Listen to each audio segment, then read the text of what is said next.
Hello दोस्तों, RM voice 2647 में आपको खुशामदीद कहता हूँ। अबलिका का सिलसिला चालू है। अब तक उसके 14 एपिसोड अपलोड किए जा चुके हैं। उसी सिलसिले की अगली कड़ी पेश खिदमत है। इससे पहले अगर आप चैनल पर पहली बार आए हैं तो चैनल को सब्सक्राइब लाजमी कर लें और बेल के निशान को भी दबा लें ताकि आइंदा आने वाला एपिसोड आप तक बर वक्त पहुँच सके। चलते हैं कहानी की जानिब। अबलिका तारीख के पन्नों से समेटी हुई एक मुनफरिद दास्तान, 1000 बरसों की कहानी, एपिसोड नंबर 15। फरीदू और उसका बेटा ईरज अकबताना के कसर में उमूर सल्तनत पर एक दूसरे से गुफ्तगू कर रहे थे कि उनके हाजिब ने उन्हें सलम और तूर के एलचियों के आने की इत्तला दी। फरीदू ने उन चारों को अंदर तलब कर लिया। जब वो चारों उनके सामने पेश हुए तो उसने पूछा, तुम चारों को सलम और तूर ने क्या पैगाम देकर भेजा है? सबसे पहले सलम के एलची ने जवाब दिया और कहा, ऐ बुजुर्ग बादशाह, हम एलची है और जो कुछ सलम और तूर ने हमसे कहा है हम आप तक पहुंचाने आए हैं। हम जानते हैं कि इस पैगाम में आपके लिए। फरीदू ने उसकी बात काट कर कहा, तुम वो पैगाम बिला झिझक कहो जिसका हुक्म तुम लोगों को सलम और तूर ने दिया है। अगर वो पैगाम हमारी ज़ात के खिलाफ और हमारे मिजाज पर बोझ है तब भी तुम चारों से कोई बाज परस न होगी और तुम चारों की जानें महफूज रहेगी। एलचियों के बेरौनक और खुश्क चेहरों पर सुकून बिखर गया। इस बार सलम के एलची ने फरीदू को मुखातब करके कहा, ऐ बुजुर्ग बादशाह, सलम और तूर दोनों भाई सल्तनत की तकसीम से नाखुश है। उनका कहना है कि हमें सल्तनत का नाकारा हिस्सा दे दिया गया है और जरखेज ज़मीन के अलावा ईरज को सारे खजाने और असाकिर भी दिए गए हैं। उसके अलावा हुकूमत का असल इख्तियार भी ईरज ही के पास है। लिहाजा सलम और तूर सल्तनत की दोबारा तकसीम का मुतालबा करते हैं। साथ ही उनका ये भी कहना है कि वो दोनों चूँकि बड़े हैं लिहाजा कौम मात की सल्तनत के असल असाकिर और ख़जाने उनके हवाले किए जाए कि वो उनके हकदार है, और अगर आपने उन दोनों के मुतालबात को मंजूर न किया तो वो दोनों आपके खिलाफ लश्कर कुशी का इरादा भी रखते हैं। इस वक्त तो सलम और तूर अपने अपने लश्कर के साथ आज़रबाईजान की एक वादी में पड़ाव किए हुए हैं और यहाँ से हमारी वापसी के बाद ही वो कोई अगला कदम उठाएंगे। ये पैगाम सुनने के बाद फरीदू की हालत अजीब हो गई। उसका रंग गुस्से में सुर्ख हो गया और जिस्म पर एक कपकपाहट सी तारी हो गई। फिर उसने एलचियों की तरफ देखते हुए सख्त व बड़ा फरोख्तगी के आलम में कहा, सुनो ऐ सलम और तूर के सारे एलचियों, मैं सलम और तूर दोनों को मुल्क व कौम का बागी करार देता हूँ और उन दोनों के खिलाफ ऐलान जंग करता हूँ। फिर फरीदू ने एरज की तरफ देखा और कहा, ऐ फर्जंद अजीज, अब मुनासिब यह है कि तुम भी उन दोनों की सरकूबी के लिए लश्कर कुशी करो और उन पर साबित कर दो कि उनका बाप और छोटा भाई ऐसे कमज़ोर नहीं है कि उनकी बगावत को कुचल न सके। फरीदू खामोश हुआ तो ईरज ने दस्त बस्ता अर्ज करते हुए कहा, ऐ पिदर मोहतरम, मुझे आपके हुक्म की तामील में कोई उज़्र नहीं, लेकिन भाइयों के दरमियान जंग होने से मुल्क में इनकलाब आ जाएगा, खून की नदियाँ बह जाएगी और कौम मात को और मुल्क को बदबख्ती से दोचार होना पड़ेगा।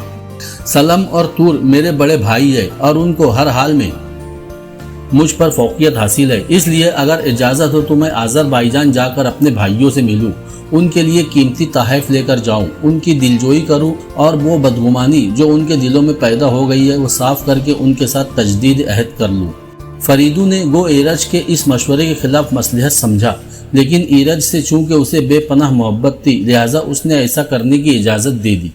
फरीदू की तरफ से इजाज़त मिलने के बाद ईरज ने सलम और तूर के एलचियों को मुखातब करते हुए कहा, तुम में से दो अभी आज़रबाईजान रवाना हो जाए और मेरे भाइयों को जाकर इत्तला करें कि ईरज खुद उनसे गुफ्तगू और तजदीद अहद करने आ रहा है। ईरज चंद सानियों को रुका, फिर उसने हाजिब को मुखातब करते हुए कहा, इनमें से दो को यहाँ रोक लो, इन्हें शाही मेहमान खाने में ठहराओ और इनकी उम्दा तरीन खिदमत का इंतज़ाम करो और बाकी दो को मुनासिब माल से नवाज कर और अच्छा ज़ाद राह देकर रुख्सत कर दो ताकि ये जाकर मेरे भाइयों को इत्तला कर दे कि मैं खुद आज़रबाईजान आ रहा हूँ, ताकि वो बदगुमानियाँ जो हमारे दरमियान हायल हो गई है उन्हें बाहमी बातचीत से रफ़ा किया जा सके। हाजिब उन चारों एलचियों को लेकर कसर से बाहर निकल गया। सूरज तुलू होने के बाद हर बुलंदी हर पस्ती रोशनी में नहा गई थी और कायनात की हर शय अपने मफाहिम व मतालिब के साथ अया हो गई थी कि एक पहरेदार शोर करता हुआ एक जर निगार खीमे के अंदर दाखिल हुआ। ईरज आ गया, अकबताना से ईरज आ गया। उस खेमे के अंदर सलीम और तूर आपस में महव गुफ्तगू थे। ईरज की आमद का सुनकर दोनों भाई जल्दी से उठकर बाहर आए। उन दोनों ने देखा कि उनके खेमे से कुछ फासले पर ईरज आ रहा था। اس کے ساتھ کچھ ساتھی بھی تھے اور سامان سے لدی ہوئی کچھ خچریں بھی تھی۔ اس موقع پر طور نے سلم کو ٹھوکا دیتے ہوئے کہا، اے میرے بزرگ بھائی، جو میرے اور تمہارے درمیان ایرج کے معاملے میں طے ہوا ہے اب ایسا ہی ہوا۔ جو ہی ایرج ہمارے خیمے میں داخل ہو اس کا سر قلم کر دیا جائے اور پھر اس کا کٹا ہوا سر اپنے باپ کی طرف بھجوا دیا جائے تاکہ اسے خبر اور نصیحت ہو کہ ناانصافی کا انجام ایسا بھیانک اور برا بھی ہو سکتا ہے۔ جواب میں سلم نے کہا، تم فکر مند نہ ہو میرے عزیز بھائی، ایرج اب کیوں کر ہم سے بچ کر اکبتانہ واپس باپ کے پاس جا سکے گا۔ ہمیں ہر حال میں اس کا کام تمام کرنا ہوگا، ورنہ ایسا سنہری موقع پھر ہمیں کبھی بھی میسر نہ ہوگا۔ دونوں خاموش ہو گئے کیونکہ ایرج اپنے ساتھیوں کے ساتھ اب قریب آ گیا تھا۔ دونوں اس سے گلے ملے اور بڑے تپاک اور گرم جوشی سے اس کا استقبال کیا۔ ایرج نے سامان سے لدی ہوئی خچریں ان کے حوالے کر دی اور باپ کا سلام کہا۔ پھر سلم اور طور ایرج کو خیمے کے اندر لے گئے، اسے اپنے پاس بٹھایا، اس سے میزبانی کا سلوک کیا اور باپ کا حال پوچھا۔ پھر ایرج نے وہ جواہرات ان کے حوالے کی جو وہ ان دونوں کے لیے تحفے کے طور پر اکبتانہ سے لایا تھا۔ سلم اور طور تو پہلے ہی ایرج کے خلاف ایک سازش تیار کر چکے تھے۔ انہوں نے جان لیا تھا کہ باپ کی غیر منصفانہ تقسیم پر ضرب لگانے اور ایرج کو راہ سے ہٹانے کے لیے ان دونوں کو اس سے بہتر اور کوئی موقع نہ ملے گا۔ لہٰذا جس وقت ایرج انہیں تحائف دے چکا تو دونوں نے مل کر ایرج کو قتل کر دیا اور اس کا سر کاٹ کر ان لوگوں کے ہاتھ اکبتانہ کی طرف روانہ کر دیا جو ایرج کے ساتھ آئے تھے۔ ایرج کا کام تمام کرنے کے بعد سلم اور طور نے آذربائیجان کی ان وادیوں سے کوچ کیا اور اپنے اپنے علاقوں کی طرف چلے گئے۔ انہیں خدشہ تھا کہ ایرج کا کٹا ہوا سر جب ان کے باپ فریدو کے پاس پہنچے گا تو وہ ایک جرار لشکر لے کر ایرج کا انتقام لینے کی خاطر ان دونوں پر چڑھ دوڑے گا۔ اس لیے انہوں نے احتیاط سے کام لیا اور واپس لوٹ گئے۔ ایرج کا کٹا ہوا سر جب فریدو کے سامنے پیش کیا گیا اور سر لانے والوں نے ایرج کے ساتھ پیش آنے والے سارے واقعات جب اسے کہے تو اسے سخت صدمہ ہوا اور کچھ عرصہ وہ اپنی اس عظیم بدبختی پر گرہ وزاری کرتا رہا۔ ایرج کو اپنا جانشین بنانے کے بعد اس نے اپنی ذات میں دلچسپی لینا چھوڑ دی تھی، لیکن ایرج کے قتل کے بعد وہ اپنی درازی عمر کی دعائیں کرنے لگا اور اب اس نے اپنی ساری توجہ ایرج کے بیٹے منوچہر پر مرکوز کر دی تھی تاکہ وہ بڑا ہو کر اپنے تایوں سے اپنے مقتول باپ ایرج کا انتقام لے سکے۔ اس نے منوچہر کی تربیت و پرورش ہی سلم اور طور سے نفرت کی بنیاد پر کی۔ اب اس نے منوچہر کو اپنا ولی عہد مقرر کیا اور اس کی تربیت کے لیے سلطنت کے لائق ترین اتالیق مقرر کیے تاکہ وہ ہر طرح سے مؤدب و مہذب ہو کر جوان ہو۔ فریدو جس طرح اپنے جرار لشکر کے ساتھ ایرج کو سلم اور طور کے مقابلے کے لیے بھیجنا چاہتا تھا، اب وہی کام اس نے منوچہر سے لینے کا عزم کر لیا اور اس مقصد کے لیے اس نے اپنے مشہور جرنیل کاوا کے بیٹے کارن کو بھی اپنے ساتھ ملا لیا تھا۔ جزیرے کی اس عمارت کے اندر رہتے ہوئے یوناف، تپاس اور وسارت کو کئی روز گزر چکے تھے۔ ایک رات جب کہ ہر طرف سناٹے بکھرے ہوئے تھے، لوگ اپنے اپنے بستروں میں دب کے سوئے ہوئے تھے۔ ابلیکا نے بستر پر سوئے ہوئے یوناف کی گردن پر لمس دیا۔ یوناف چونک کر اٹھ بیٹھا اور جلدی سے پوچھا، کیا بات ہے ابلیکا؟ ابلیکا نے سنجیدہ سے آواز میں کہا، یہ وقت تو سونے کا نہیں، جاگنے کا اور امتحان کا وقت ہے۔ عارب اور یافان کو خبر ہو گئی ہے کہ تپاس کہاں ہے۔ انہیں یہ بھی پتہ چل گیا ہے کہ تم نے تپاس سے بیاہ کر لیا ہے۔ اب وہ دونوں اور ان کے ساتھ ملیتا کی روح اور نیلی دھن کی بھیانک قوتوں کے علاوہ بیوسا اور نبیتا بھی اس طرف آ رہی ہیں۔ اٹھو اور اٹھ کر اپنا دفاع کرو۔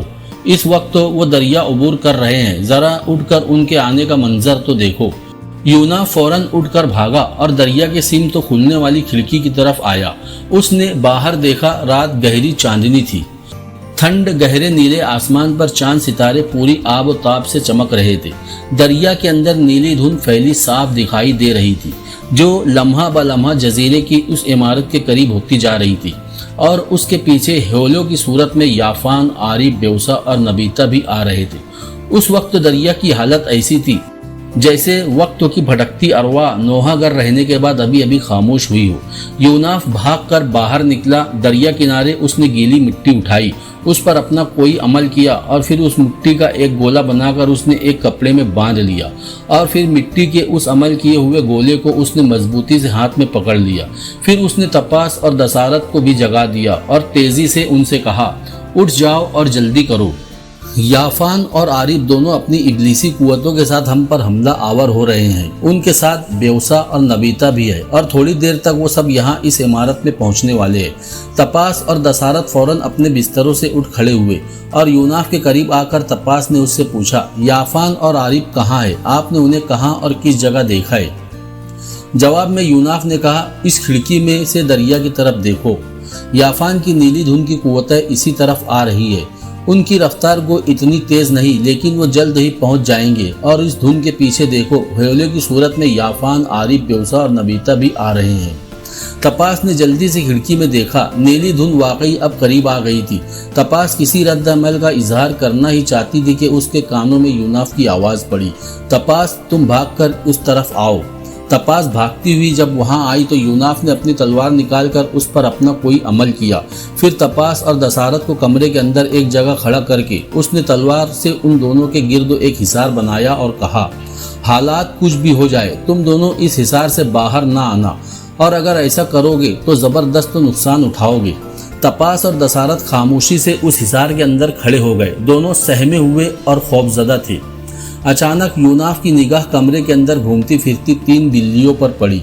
उसके जहन में कोई ख्याल गुजरा। अपनी लाहौती कुव्वतों को वो अमल में लाया और अपना बायां हाथ उन बिल्लियों की तरफ बढ़ाया।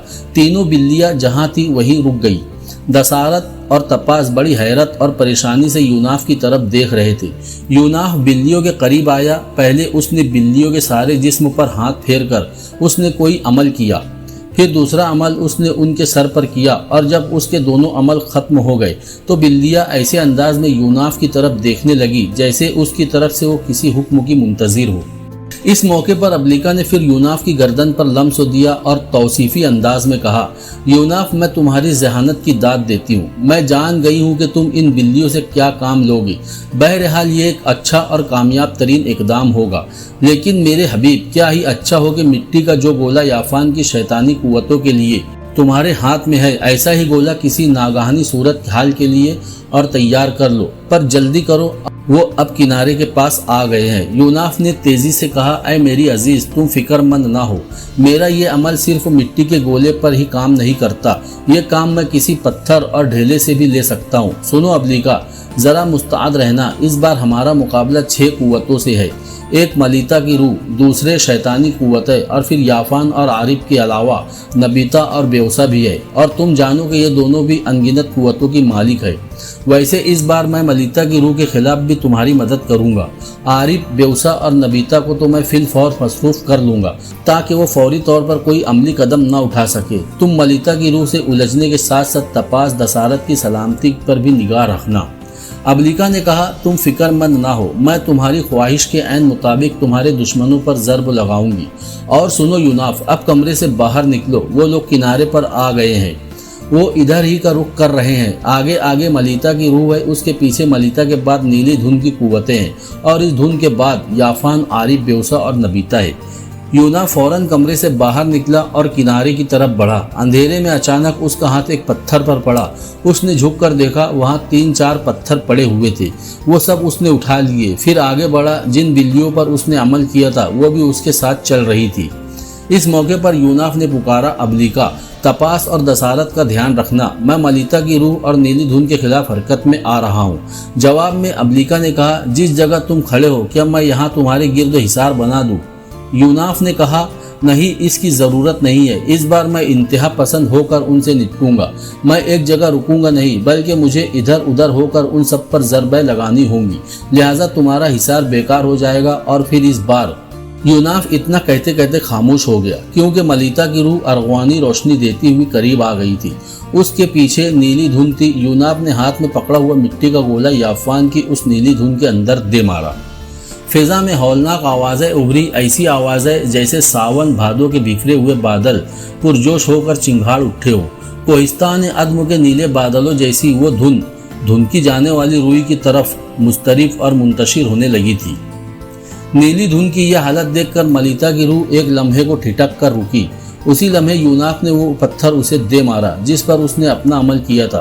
फिजा के अंदर मलिता की रूह के सीने में कोहराम और जहन में एक तूफान बर्पा कर देने वाली चिंगाड़ बुलंद हुई और फिर खामोशी छा गई। कमरे के अंदर हिसार में खड़े दसारत और तपाश बड़ी कसम पुरसी के आलम में यह सारा मंजर देख रहे थे, ताहम वो दोनों हिसार के अंदर ही रहे। यूनाफ के साथ ही अबलीका भी हरकत में आ गई थी। उसने जब देखा कि यूनाफ ने मलिता की रूह को अजियत में मुब्तला करके एक जगह रोक दिया है तो उसने अपना रुख याफान की तरफ कर लिया। दफतन उसने याफान को पतंग की तरह रात की तारीकी में फिजाओं की बुलंदी पर उछाल दिया। याफान अगर इतनी बुलंदी से नीचे गिरता तो यकीनन उसका पंजर चकनाचूर हो जाता, लेकिन नीली धुन की कुव्वतें हरकत में आई और ज़मीन पर गिरने से उन्होंने याफान को बचा लिया। ऐन उस वक्त तो यूनाफ ने सहर करदा बिल्लियों को आरिफ, बेवसा और नबीता पर हमला आवर होने का इशारा किया। उसका इशारा पाते ही वो मासूम और भोली भाली बिल्लियां खूंखार चीते की हैसियत इख्तियार कर गई और आगे को झपटते हुए उन्होंने आरिफ, बेवसा और नबीता के चेहरों पर हमला कर दिया। इस तरह से बिल्लियों ने उन तीनों को अपने साथ बुरी तरह मसरूफ कर लिया और पंजे मार मार कर उनके चेहरे को लहू लहान कर दिया। इस वक्फे में मलिता की रूह ने कमरे के अंदर तपास और दसारत की तरफ बढ़ना चाहा, लेकिन अबलीका उससे टकरा गई और उसने उसे बाहर ही रोक दिया। जब बिल्लियां आरिफ, बेवसा और नबीता के साथ मसरूफ और उनके चेहरों को लहू लहान कर रही थी, यूनाफ ने अपने पास जल्दी जल्दी कुछ पत्थर जमा कर लिए।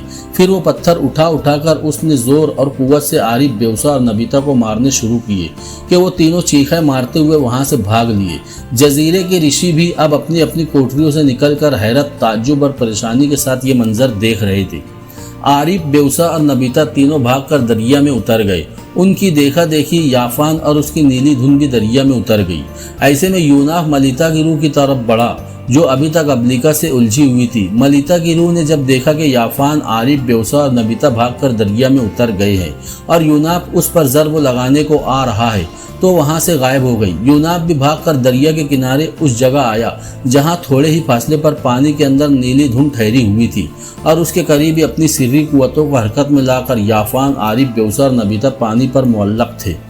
यूनाफ ने दरिया से मिट्टी उठाकर उसका गोला बनाया, उस पर अपना अमल किया और फिर उस गोले को उसने नीली धुन के अंदर दे मारा। दरिया के अंदर एक हौलनाक धमाका हुआ। ऐसा लगा कि दरिया में तुगयानी आ गई हो या वो उबल पड़ा हो। नीली धुन के अंदर पहले की तरह कर्बनाक चीखें बुलंद हुई। यूनाफ के इस अमल का खातिर ख्वाह असर हुआ और नीली धुन दूसरे किनारे की तरफ रवाना हो गई। याफान, आरिफ, बेवसा और नबीता भी उस नीली धुन के साथ वापस चल पड़े। दरिया किनारे से हटकर यूनाफ अपने कमरे में दाखिल हुआ और हिसार में परेशान खड़ी तपास और दसारत से कहा, खतरा टल गया है, अब हिसार में रहने की जरूरत नहीं। इस तरह वो पहले की तरह अपने बिस्तरों में जाने लगे कि अबलीका ने यूनाफ की गर्दन पर अपना हरीरी लम्स देते हुए संजीदा और मतीन आवाज में कहा, ऐ मेरे हबीब, गो हमने एक तूफानी अजाब को टाल दिया है, पर यह सारा काम आर्जी और वक्ती है। याफान, आरिफ, बेवसा और नबीता किसी तौर भी यहाँ से टलने वाले न थे। उन्होंने तय कर लिया था कि वह हर हाल में तुम पर काबू पाकर रहेंगे। वो तो याफान को हवा में उछालने के अमल और बिल्लियों के उन पर अचानक फुंकवारी से हमला आवर होने ने उन्हें आर्जी तौर पर टाल दिया है, लेकिन अब वो ज़्यादा बेहतर तौर पर मुसल्लह होकर आएंगे और जिस तरह तुमने बिल्लियों पर अमल करके उनके लिए दुश्वारियां खड़ी कर दी है, उसी नौ की मुश्किलात वो तुम्हारे लिए भी पैदा कर सकते हैं, इसलिए कि वो चारों भी बहरहाल बेपनाह कुव्वतों के मालिक है। फिर उन्होंने राजन को भी खबर कर दी है कि तपास यहाँ आए, उससे भी मसाइल उठ खड़े होंगे, क्योंकि अब किसी भी सूरत में तपास को यहाँ तन्हा नहीं छोड़ा जा सकता, वरना तो मैं और तुम दोनों ही इस इमारत के होकर रह जाएंगे और अगर किसी काम से हम दोनों को बाहर जाना पड़ा तो हमारी गैर मौजूदगी में याफान और आरिफ या तो तपास को यहाँ से उठा ले जाएंगे या फिर तुम्हारे खिलाफ इंतकामी कार्रवाई करते हुए उसे जान से मार देंगे। ऐ मेरे हबीब, इस किस्म के हालात को देखते हुए मैं ये कहना पसंद करूंगी कि यहाँ हिंद की सरजमीन से निकल जाओ, मिस्र का रुख करो और सुनो, दरियाए नील के किनारे तुम्हारी साबिका बीवी शोतार का महल इन दिनों खाली पड़ा है कि उसे आसिफ ज़दा करार दे दिया गया है। लोग डरते हुए अब उसका रुख ही नहीं करते और ऐसा मैंने तुम्हें बताए बगैर खुद किया है। अक्सर तुमसे अलहदा होकर मैं उस महल का रुख करती थी और वहाँ रहने वालों को मुख्तलिफ हीले बहानों से खौफजदा और हरासा करती थी, जिसके नतीजे में अब वो महल बेकार और वीरान पड़ा है। तुम तपास और दसारत के साथ वहाँ जा रहो। फिलहाल यहाँ मोहनजोदाड़ो में हमारा कोई काम भी नहीं है। अगर यहाँ किसी दूसरे शहर में याफान, आरिफ, बेवसा और नबीता में से किसी ने बदी फैलाने की कोशिश की तो हम दोनों फिर उनकी राह का पत्थर बनने को उनके सामने आ जाएंगे, क्योंकि ऐसा करना हमारे फराइज में से है और फिर हम दोनों बदी के इन गुमाश्तों से डरने वाले भी नहीं है। तपास और दसारत यूनाफ के पास खामोश खड़े थे, क्योंकि वो जान गए थे कि यूनाफ अपनी साथी कुव्वत से हमकलाम है।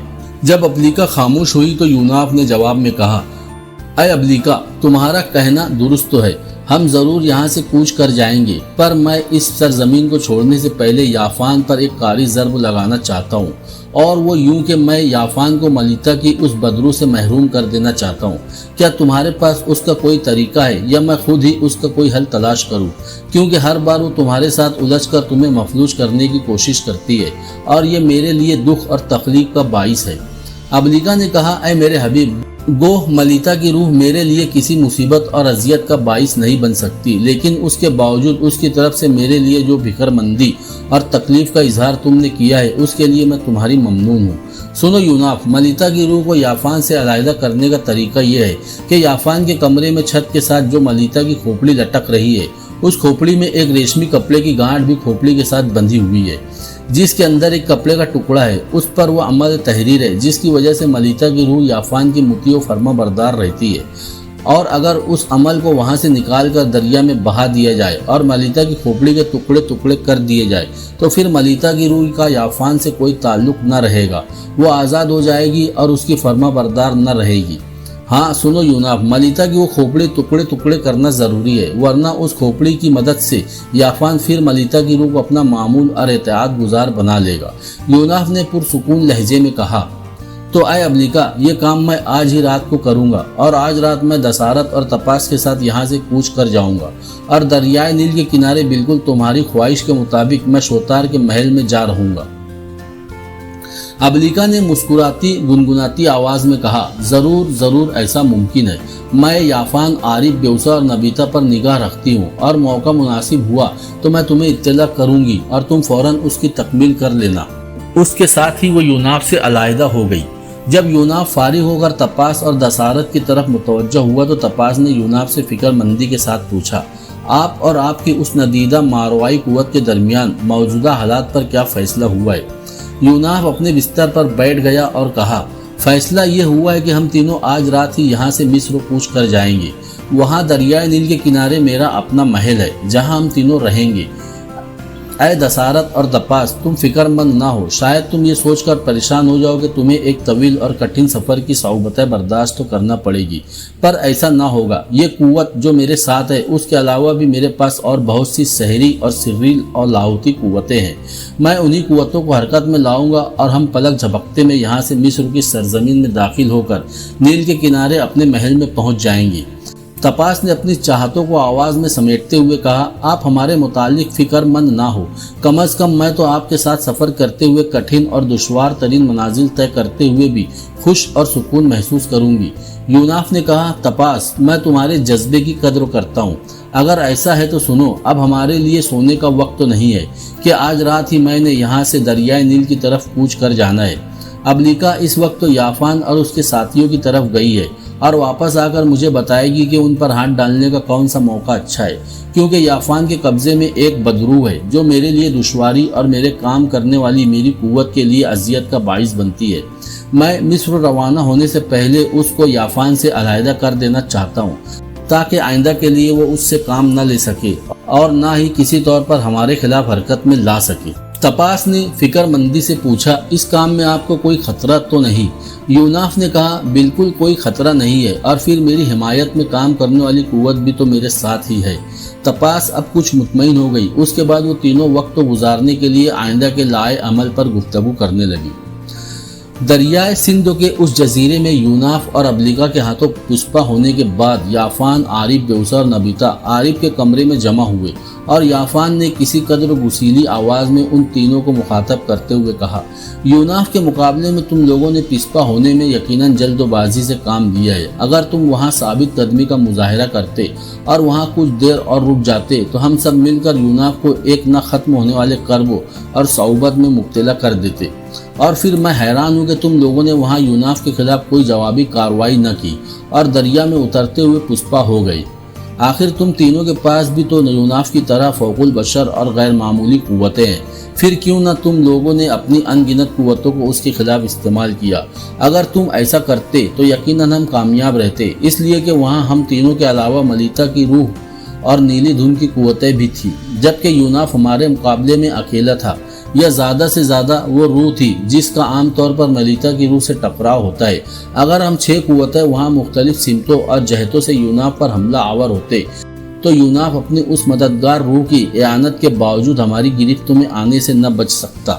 عارب نے جواب میں کہا، اے بزرگ یافان، تمہارا کہنا درست ہے، پر وہاں حالات اس قدر تیزی اور سرعت سے تبدیل ہوئے کہ ہم بوکھلا کر رہ گئے اور پسپا ہونے پر مجبور ہو گئے۔ ہمارے سامنے یکے بعد دیگرے ایسے حالات رونما ہوئے کہ ہم دباؤ میں آ کر پسپائی پر مجبور ہو گئے۔ پہلے یوناف نے کوئی چیز پھینک کر نیلی دھن کی قوتوں کو مفلوج کر دیا، اس کے بعد ایسی ہی ایک اذیت میں ملیتا کی روح مبتلا ہوئی، پھر سب سے بڑھ کر حیرت ناک یہ کہ کسی قوت نے آپ کو کھجور کے درختوں کی بلندی تک بری طرح اوپر اچھال دیا۔ اگر اس موقع پر آپ کی نیلی دھن کی قوتوں نے لپک کر آپ کو سنبھال نہ لیا ہوتا تو آپ کا یہ موجودہ جسم ریزہ ریزہ اور چور چور ہو جاتا۔ یافان نے سر کو ہلا کر اس کے خیالات کو رد کرنے کے انداز میں کہا، نہیں، ہرگز نہیں، یہ تمہاری خام خیالی ہے۔ نیلی دھن کی قوتیں جو میری طرف لپکی تو ان کی فرما برداری اور اطاعت گزاری تھی کہ وہ آخر کو میرے ماتحت قوتیں ہیں، ورنہ یاد رکھو کہ میری اپنی بھی ان گنت قوتیں ہیں۔ میں ہوا کے اندر وہیں معلق بھی ہو سکتا تھا یا اپنی سحری قوتوں کو استعمال کر کے بغیر کسی نقصان کے زمین پر اتر سکتا تھا۔ یوناف کی طرف سے کسی قوت نے مجھے بری طرح فضا میں اچھالا ضرور تھا، مگر میں اپنا دفاع کر سکتا تھا۔ لیکن جب میں نے دیکھا کہ تم پسپا ہو کر دریا میں اتر گئے ہو تو پھر میرا وہاں ٹھہرنا بیکار تھا، لہٰذا میں بھی وہاں سے پیچھے ہٹ گیا۔ بہرحال جو ہوا سو ہوا۔ اب میں ملیتا کی روح کو بلا کر پوچھتا ہوں، کیا کوئی ایسا طریقہ ہے کہ یوناف اور اس کے ساتھ کام کرنے والی روح کو علیحدہ علیحدہ کر کے ان پر قابو پایا جا سکے؟ پھر یافان نے پکارنے کے انداز میں کہا، اے ملیتا کی روح، میں یافان تمہارا عامل ہوں اور تجھے پکار رہا ہوں۔ یافان کا اتنا کہنا تھا کہ ملیتا کی روح ارغوانی روشنی دیتی ہوئی کمرے میں نمودار ہوئی، پھر یافان کے آس پاس منڈلانے لگی۔ عین اسی وقت ابلیکا نے یوناف کی گردن پر لمس دیا اور کہا، اے میرے حبیب، جلدی کرو، ملیتا کی کھوپڑی حاصل کرنے کا اس سے بہتر موقع نہ ملے گا۔ وہ سب لوگ اس وقت تو عارف کے کمرے میں جمع ہے، ملیتا کی روح بھی اس وقت تو وہیں ہے، لہٰذا اپنا کام کر جاؤ۔ یوناف نے تپاس اور دسارت کی طرف دیکھتے ہوئے کہا، میں تھوڑی دیر تک آتا ہوں، پھر یہاں سے کوچ کرتا ہوں۔ یوناف وہاں سے غائب ہوا۔ پلک جھپکتے ہی وہ یافان کے کمرے میں نمودار ہوا۔ چھت کے ساتھ بندھی ہوئی اس نے ملیتا کی کھوپڑی اتاری، پھر وہ ویسے ہی پلک جھپکتے میں دریائے نیلاب کے کنارے نمودار ہوا۔ وہاں اس نے کھوپڑی کے اندر ریشمی گانٹھ نکالی اور اسے ناخنوں سے کھولنے لگا۔ ملیتا کی روح جب یافان کے قریب آئی تو یافان نے اسے مخاطب کرتے ہوئے کہا، اے ملیتا کی روح، اے میری معمول، کوئی ایسا طریقہ بتاؤ کہ یوناف اور اس کے ساتھ کام کرنے والی روح دونوں کو علیحدہ علیحدہ کر کے ان پر قابو پایا جا سکے۔ یاد رکھو، یوناف کے ہاتھوں روز روز کی ذلت اور ہزیمت سے ہم بری طرح تنگ آ چکے ہیں، یا یوں جانو کہ ہمارے پیمانے اب لبریز ہے اور ان کے اندر مزید صبر کی اب کوئی گنجائش نہیں ہے، اور اگر ایسا نہ کر سکے تو پھر میں یہ سمجھتا ہوں کہ ہم سب بیکار اور نکمے ہیں۔ جواب میں ملیتا کی روح نے ایک بار تیز روشنی دی، پھر اس روشنی میں سے ایک ایسی آواز ابھری جیسے گہرے تاریک کنویں کے اندر سے کوئی آواز بلند ہو رہی ہو، اے یافان میرے عامل، یہ کوئی دشوار اور مشکل کام نہیں ہے۔ یوناف اور اس کے ساتھ کام کرنے والی روح ابلیکا کو علیحدہ علیحدہ کر کے ان پر قابو پانا ممکن اور سہل ہے۔ سنو کہ ان دونوں پر کیسے قابو پایا جا سکتا ہے، تم لوگ ایسا کرو کہ۔ یہاں تک کہنے کے بعد ملیتا کی آواز رک گئی، پھر ایک بار اس کی روشنی پھڑپڑائی اور وہاں سے غائب ہو گئی۔ چونکہ ملیتا کی روح ایک بہت بڑا انکشاف کرتے کرتے غائب ہو گئی تھی، لہٰذا یافان کی غصے اور غضب سے بھرپور آواز کمرے میں بلند ہوئی اور وہ بار بار اسے پکارنے لگا، اے ملیتا کی روح، میں یافان تیرا عامل ہوں، تجھے پکارتا ہوں، تو کہاں نکل گئی ہے؟ میں تجھے اپنی طرف آنے کا حکم دیتا ہوں۔ اس کے بار بار پکارنے پر بھی جب ملیتا کی روح نہ آئی تو یافان اٹھ کھڑا ہوا اور اس نے بھاری آواز میں کہا، اے میرے رفقا، سن رکھو کہ ملیتا کی روح کا اس طرح سرکش اور باغیانہ انداز میں ایک بہت بڑے انکشاف کی تکمیل کیے بغیر غائب ہو جانا بھی یوناف ہی کی طرف سے کوئی حادثہ اور ضرب ہے۔ پھر وہ اپنے کمرے کی طرف بھاگا۔ عارف، بیوسا اور نبیتا بھی چونک کر اٹھے اور اس کے پیچھے اس کے کمرے کی طرف بھاگے۔ نیلی دھن بھی ان کے تعاقب میں تھی۔ یافان جب اپنے کمرے میں داخل ہوا اور دیکھا کہ چھت پر سے ملیتا کی کھوپڑی غائب ہے تو وہ مڑا اور عارف، بیوسا اور نبیتا کی طرف دیکھتے ہوئے اس نے رندھی اور کچلی ہوئی آواز میں کہا، یوناف اپنا کام کر چکا ہے، ملیتا کی کھوپڑی ہی غائب ہے، میں سمجھتا ہوں کہ اب ملیتا کی روح میرے قبضے سے گئی۔ پھر یافان نیلو دھن کی طرف مڑا اور گرج کر کہا، جاؤ دیکھو ملیتا کی کھوپڑی کہاں گئی اور ملیتا کی روح کو بھی تلاش کرو۔ نیلی دھن کی قوتیں ان گنت اژدہوں کی طرف ہنکارتی ہوئی وہاں سے غائب ہو گئی۔ دوسری طرف دریا کے کنارے بیٹھ کر یوناف نے وہ ریشمی گانٹھ کھولی اور اس کے اندر سے وہ کپڑا جس پر یافان نے اپنا سحر لکھا تھا نکال کر پھاڑا اور دریا میں پھینک دیا۔ پھر اس نے ایک پتھر سے ملیتا کی کھوپڑی کو ریزہ ریزہ کیا اور اسے بھی دریا میں بہا دیا۔ اس کام کی تکمیل کے بعد یوناف اپنی سری قوتوں سے فوراً دریا کے اس کنارے سے جزیرے میں داخل ہوا جہاں تپاس اور دسارت اس کے منتظر بیٹھے تھے۔ ایک بار پھر یوناف اپنی لاہوتی قوتوں کو کام میں لایا اور لمحوں کے اندر وہ تپاس اور دسارت کو ساتھ دریائے نیل کے کنارے شوتار کے محل کے سامنے نمودار ہوا۔ ابلیکا کی اطلاع کے مصداق وہ محل خالی اور ویران پڑا تھا۔ تپاس اور دسارت کو ساتھ لے کر وہ محل میں داخل ہو گیا۔ تھوڑی ہی دیر بعد نیلی دھن یافان کے کمرے میں داخل ہوئی۔ اسے دیکھتے ہی یافان نے دہتے ہوئے لہجے اور غصے اور اضطراب میں کپکپاتی ہوئی آواز میں پوچھا، کیا تم سب ملیتا کی روح اور اس کی کھوپڑی تلاش کرنے میں کامیاب ہوئے ہو؟ نیلی دھن کے اندر سے ایک ہیولے نے کہا، اے آقا، ملیتا کی روح اور اس کی کھوپڑی اب دونوں ہی آپ کی دسترس سے بہت دور ہے۔ ملیتا کی کھوپڑی یہاں سے یوناف نکال کر لے گیا تھا۔ دریا کے کنارے جا کر اس نے کھوپڑی کے اندر سے ریشمی گانٹھ نکال کر اس میں سے کپڑے کا وہ ٹکڑا پا لیا جس پر آپ کا ملیتا کی روح کو قابو میں کرنے کا عمل تھا۔ یوناف نے اسے پھاڑ کر دریا کے اندر پھینک دیا۔ اس نے اسی پر اکتفا نہیں کیا بلکہ ایک پتھر سے ملیتا کی کھوپڑی کے ٹکڑے اور ریزے کر دیے اور ان کو بھی دریا میں پھینک دیا۔ اس طرح نہ اب ملیتا کی روح آپ کی ملکیت اور گرفتوں میں رہی ہے اور نہ ہی اس کی کھوپڑی۔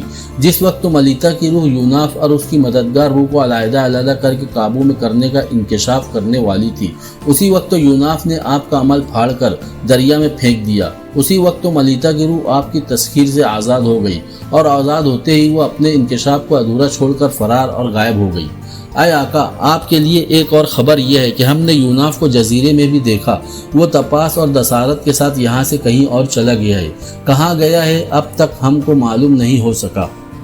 نیلی دھن کی وہ قوت جب خاموش ہوئی تو عارف نے گرجتے ہوئے کہا، وہ اب کہیں بھی چلا جائے ہمارے انتقام سے بچ نہیں سکتا۔ قسم عزازیل کی، میں اسے زیر کر کے رہوں گا۔ پھر اس نے یافان کو مخاطب کر کے کہا، اے بزرگ یافان، اب تپاس اور یوناف دونوں ہی میری ضد ہو گئے ہیں۔ میں اب تپاس کو ختم کرنے کا عہد کرتا ہوں اور یہ بھی عہد کرتا ہوں کہ یوناف کو بے بس و مجبور کروں گا، خواہ اس کے لیے مجھے شیطان سے ہی کیوں نہ مدد لینی پڑے۔ یافان نے جواب میں کچھ نہ کہا۔ ملیتا کی روح کا اس کے ہاتھ سے نکل جانا اس کے لیے بہت بڑا دکھ اور صدمہ تھا، لہٰذا اس نے چپ ہی سادھ لی۔ اس کے چہرے پر مزمحل آرزوؤں اور اند و ملال کا اظہار تھا۔ پھر وہ سب اپنے اپنے کمروں کی طرف چلے گئے۔ اکادیوں کے بادشاہ ارنمو کی موت کے بعد اس کی نسل سے ایک ایسا شخص قوم اکاد کا بادشاہ بنا جس کا نام نمو تھا۔ قوم اکاد کے بادشاہ کی حیثیت سے تخت نشی ہونے کے بعد اکادیوں کی رسومات اور قاعدے کے مطابق نمو نے اپنے تمام مشیروں، حاکموں، نجومیوں، کاہنوں اور مستقبل کے حالات بتانے والے سارے لوگوں کا ایک اجلاس طلب کیا۔ جب سارے لوگ اس کے دربار میں جمع ہو گئے تو نمو نے انہیں مخاطب کرتے ہوئے کہا، اے میرے عزیز کاہنوں، نجومیوں اور مستقبل کے حالات بتانے والوں، میرے آنے والے دنوں کا بھی حساب لگاؤ اور بتاؤ کہ میرے حالات کیسے رہیں گے۔ اور اگر کوئی خطرے کی بات ہو تو بھی مجھے کھل کر بتانا کہ میں احتیاطی تدابیر اختیار کر سکوں۔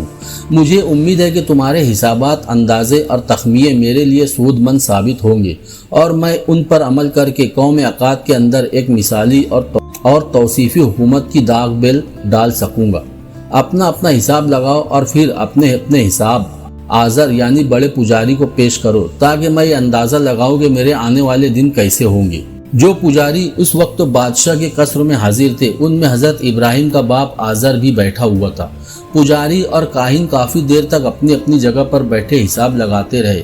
پھر انہوں نے اپنے خیالات کا اظہار آذر سے کرنا شروع کیا۔ جب سب کاہن اور پجاری اپنے خیالات کا اظہار آذر سے کر چکے تو آذر نے اپنے بادشاہ کو مخاطب کر کے کہا، اے بادشاہ، ہم سب نے مل کر آپ کے آنے والے دنوں کے لیے جو کچھ اخذ کیا ہے اس کا خلاصہ یہ ہے کہ عنقریب آپ کی سلطنت میں ایک بچہ پیدا ہوگا جس سے آپ کی سلطنت کو ہی نہیں بلکہ سارے قومی بتوں کو بھی خطرہ ہوگا، اور وہ لڑکا قوم عقاد کے بتوں کا توڑنے والا ہوگا۔ اے بادشاہ، وہ بچہ جوان ہو کر ایک نئے دین کی ابتدا کرے گا اور اس کے سامنے اے بادشاہ کئی موقعوں پر تمہیں پسپائی اور ہزیمت کا سامنا کرنا پڑے گا۔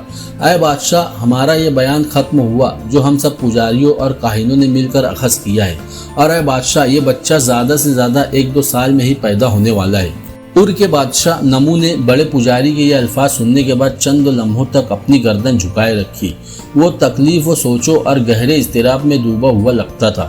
پھر تھوڑی دیر بعد اس نے اپنی جھکی ہوئی گردن سیدھی کی اور اپنے زوما اراکین سلطنت کی طرف دیکھتے ہوئے پوچھا، آذر کے الفاظ سننے کے بعد تم لوگ مجھے کیا مشورہ دیتے ہو؟ نمرود کے قصر میں اس وقت بالکل خاموشی طاری تھی۔ پھر نمرود کا ایک مشیر اٹھا اور اس نے کہا، اے بادشاہ، اگرچہ اخذ کیا جانے والا معاملہ اذیت دہ ہے کہ اس سے نہ صرف آپ کی حکومت کو خطرہ لاحق ہے بلکہ اس سے ہمارے معبودوں اور ہمارے مقدس بتوں کو رسوا ہونے کا بھی اندیشہ ہے، پر اے بادشاہ میرے ذہن میں اس کا ایک حل ہے۔ نمرود نے بے چین ہو کر مشیر سے کہا، تو پھر جلدی کہو جو حل تمہارے ذہن میں ہے تاکہ اس پر عمل کیا جائے۔ اے بادشاہ، 2 سال کے لیے ہر اس بچے کو قتل کر دیا جائے جو ہماری سلطنت کی حدود کے اندر پیدا ہو، اور جو شخص ان 2 سالوں میں اپنی بیویوں کے پاس جائے اسے قتل کر دیا جائے۔ اس طرح ہم اس ممکنہ مصیبت اور آفت کو ٹالنے میں کامیاب ہو سکتے ہیں۔ نمرود کو یہ بات بڑی پسند آئی، لہٰذا اس نے کسی قدر و اطمینان اور بلند آواز سے کہا، یہ ایک مناسب اور بہترین پیش بندی ہے، لہٰذا آج کے بعد جو بچہ بھی ہماری سلطنت میں پیدا ہو اسے قتل کر دیا جائے، اور ان 2 سالوں میں جو شخص اپنی بیوی کے پاس جائے اسے بھی قتل کر دیا جائے۔ آج ہی منادیوں کے ذمے یہ کام لگا دیا جائے تاکہ وہ دونوں حکم ہر شخص کے کان میں ڈال دے۔ اس کے ساتھ ہی نمرود اپنے تخت سے اڑ گیا اور نشست و برخاست ہو گئی۔ آذر یعنی حضرت ابراہیم علیہ السلام کے والد نمرود کے قصر سے نکل کر جب اپنے گھر کی طرف روانہ ہوئے تو پریشان اور بکھرے تھے، کیونکہ وہ جانتا تھا کہ عنقریب اس کے ہاں بھی بچہ پیدا ہونے والا تھا اور اس کی بیوی بنت سمران ان دنوں امید سے تھی۔ آذر جب بجھا سا اپنے گھر میں داخل ہوا تو صحن میں لکڑی کے ایک بڑے تخت پر اس کا باپ ناخور اور بھائی ہاران بیٹھے تھے، اور قریبی دائیں طرف ایک کونے میں آذر اور ہاران دونوں بھائیوں کی بیویاں بیٹھی ہوئی تھی۔ ہاران نے آذر کو مخاطب کر کے پوچھا، اے میرے بھائی، کیا بات ہے؟ میں دیکھتا ہوں کہ تو پریشان اور بکھرا سا ہے۔ ناخور نے بھی کہا، ہاں بیٹے، تو مجھے بھی ایسے ہی لگ رہا ہے، آخر کیا وجہ ہے؟ جواب میں آذر نے وہ سارے واقعات سنا ڈالے جو نمرود کے دربار میں رونما ہوئے تھے۔ یہ سب سن کر ناخور اور ہاران دونوں ہی خاموش ہو گئے۔ آذر نے پریشان سے لہجے میں پوچھا، اے میرے باپ اور اے میرے بھائی، تم دونوں جانتے ہو میری بیوی امید سے ہے اور عنقریب ہمیں ایک بچے کی خوشی ملنے والی ہے۔ میں نہیں چاہتا کہ نمرود کے حکم کے مطابق میرے بچے کو بھی قتل کر دیا جائے۔ آذر اور ہاران کی بیویاں بھی اور زیادہ قریب ہو کر یہ گفتگو سننے لگی تھی۔ ہاران نے ایک عزم کے ساتھ کہا، دیکھ میرے بھائی، ہم تیرے ہونے والے بچے کو قتل نہ ہونے دیں گے، اور تو ہر وقت تو نمرود کے دربار میں رہتا ہے، لہٰذا تجھے باہر کے حالات کی خبر نہیں۔ میں جن کوہستانوں کے اندر اپنا ریوڑ چراتا ہوں وہاں ایسے تو بہت سے غاریں ہیں، لیکن ان میں ایک غار بہت محفوظ ہے جس کے اندر داخل ہونے کا راستہ چھوٹا ہے، اوپر نیچے 2-4 پتھر رکھ کر اسے بند بھی کیا جا سکتا ہے۔ میں جانتا ہوں چند 2 دن تک تمہارے ہاں بچے کی ولادت ہونے والی ہے۔ ہم ایسا کرتے ہیں کہ تمہاری بیوی کو کل ہی وہاں لے جائیں گے، اس غار کی صفائی کر کے وہاں بستر لگا دیں گے اور ضرورت کی چیزیں بھی وہاں رکھ دیں گے۔ ایسا کریں گے کہ میں اور میری بیوی دونوں ہی ریوڑ کے ساتھ جایا کریں گے۔ میں ریوڑ کی نگرانی کروں گا اور میری بیوی تمہاری بیوی کی دیکھ بھال کرے گی۔ رات کے وقت تم خود وہاں رہا کرو گے، جبکہ ہم میاں بیوی لوٹ آیا کریں گے، اور جب بچے کی پیدائش ہو جائے گی تب بھی باری باری اس پر نگاہ رکھی جائے گی۔ کبھی ہم دونوں میاں بیوی اس کے پاس ہوں گے اور کبھی تم۔ اب کہو یہ تجویز کیسی ہے؟ اور سنو، اڑوس پڑوس کی جن عورتوں کو تمہاری بیوی کی حالت کی خبر ہے انہیں یہ کہہ کر مطمئن کر دیا جائے گا کہ بچہ مردہ ہوا ہے۔ اس طرح کسی کو کوئی اعتراض بھی نہ ہوگا اور ہمارا بچہ لوگوں کی نگاہوں سے دور پرورش بھی پاتا رہے گا۔ آزر کی حالت اپنے بھائی ہارن کی گفتگو پر کافی سنبھل گئی تھی اور اس بار اس نے مطمئن انداز میں کہا، اے میرے بھائی، تیری تجویز واقعی سود مند ہے۔ اس طرح میری بیوی اور بچہ دونوں ہی سلامت رہیں گے۔ اب میری فکر جاتی رہی اور میں مطمئن ہوں کل سے ہم اپنی تجویز پر عمل کریں گے۔